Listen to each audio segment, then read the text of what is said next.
Hey everyone out there in TSG land, it's your roving reporter John. The other John, you know, the more handsome looking one. And I am not looking at the right spot on this thing, am I? Woo!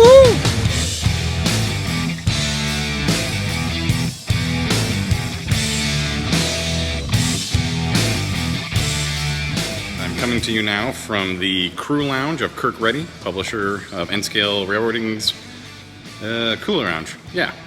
The building he built for his N-Scale Railroad.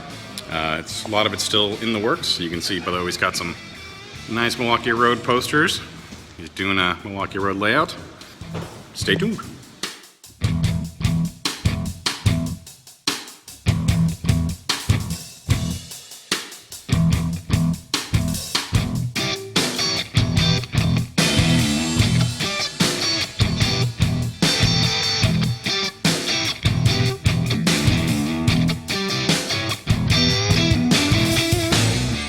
He's got chunks of it that are done.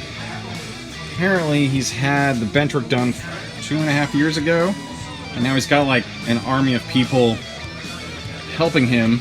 And apparently the way they do it is, if someone has a good idea for the layout, he's open to incorporating it and they'll work on it together. he's doing regular track, Kato for tight radiuses and switches, he says. He's got people custom making bridges and scenery. I mean, it's insane.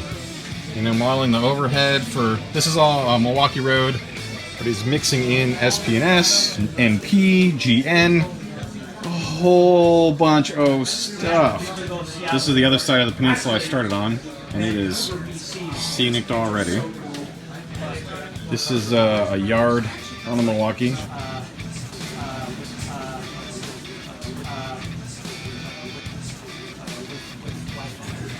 Turntable pit. There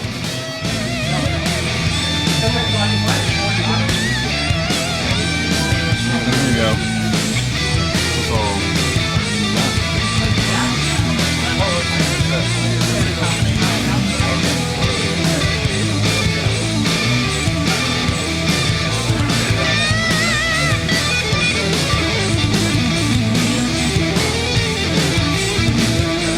This is a brass bridge. It's a model of an actual bridge that does operate.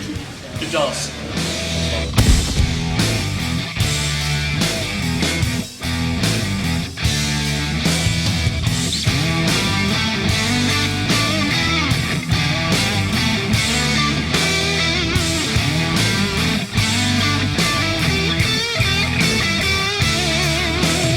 A little bit of a helix. Oh, yeah. Some unit track. Not too bad. Then you got the main Seattle station here. Okay.